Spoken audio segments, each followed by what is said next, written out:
everyone at Richard Whittington. So I'm going to read you a story today, and you'll notice that I'm dressed up rather strangely. So I'm dressed up to be a land girl today, and land girls worked on farms in rural areas like where I live in the Second World War, and this is how they used to wear. This is what they used to wear as their work clothes.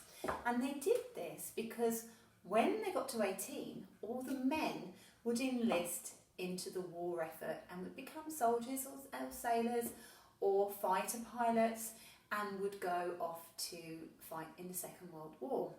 And of course tomorrow we are celebrating VE Day, which was Victory in Europe Day, and the beginning of the end of the Second World War. So I'm going to share this book, and it's the story of one man, Tail End Charlie, who fought in the Royal Air Force, the RAF. So, Tail End Charlie. Let's have a look at this great book.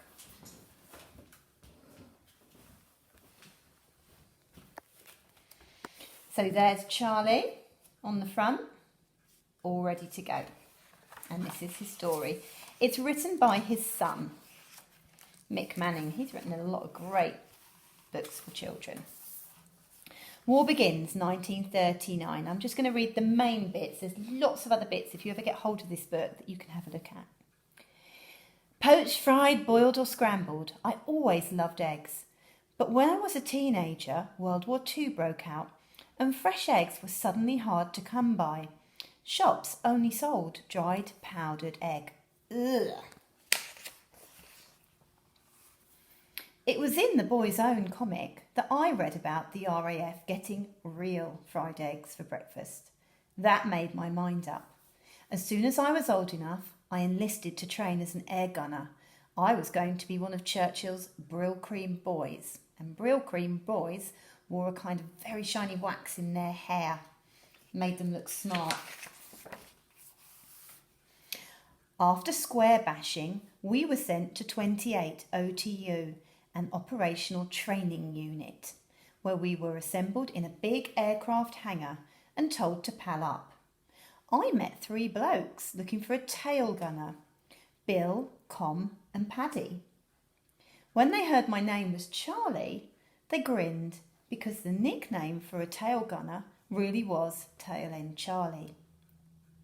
As a new crew, we got shooting, flying and navigation practice. Worst of all was ditching drill, how to survive a crash landing in the sea. We floundered around a cold swimming pool in full kit until we were exhausted. The instructor would duck us under before hauling us into the dinghy.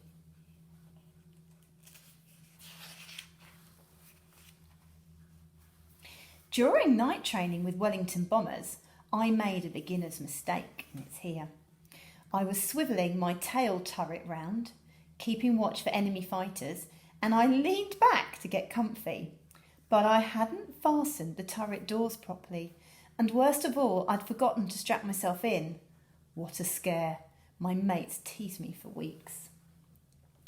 Our last training op was a real mission over enemy-occupied Holland to drop window. These blackened foiled strips confused German radar, giving other RAF squadrons a chance to fly undetected by night bombers. Takeoff was like the rattliest bus journey on the bumpiest road in the world. The noise was deafening, and when the bomber left the ground, your stomach fell into your sheepskin boots. We scattered the window bang on target, high over Holland. There it is, all coming out. As we turned for home, I relaxed and opened my chocolate ration. It was so cold up there that the chocolate froze like a brick. There I was, sucking frozen chocolate, thinking that the op had been a piece of cake, when Bill, our skipper, suddenly came on the intercom. No, that's me eating my chocolate. He said one engine had stopped working. I peered out of my turret. It felt lonely back there, with only the moon for company. Year 3-4, you might recognise this page. Then, in the moonlight, I spotted an enemy fighter following us. I muttered a warning to the crew, there it is, and gripped the handle of my machine guns. I was expecting the worst. I'd heard fighters picked off the tail gunner first. Sitting in my plexiglass turret, I felt like a goldfish in a bowl, stalked by a black cat. He stayed on our tail as we limped home, but he never attacked us, and when we reached England, he just flew away. When we landed, we found we were the only crew to complete the mission. Next day, we were told we'd been selected for the 2nd Tactical Air Force. It was goodbye to night flying. We were retrained to fly the B-25 Mitchell. We were posted overseas to join a 180 Squadron stationed at Melsbrook. It's now Brussels Airport, but back then it was a war-torn Belgian airfield just recaptured from the Germans. I think they like the Mitchells. Gazing out through the waist gun window, high above Belgium, the fluffy clouds looked like mashed potato. Far below, the patterns of autumn fields were like an abstract painting or a patchwork quilt. It all seemed so peaceful, but we were on our way to bomb a bridge used by enemy troops. We were going to try to kill people, and they were going to try to kill us. As we approached the target, enemy anti-aircraft guns fired up like a barrage of flak.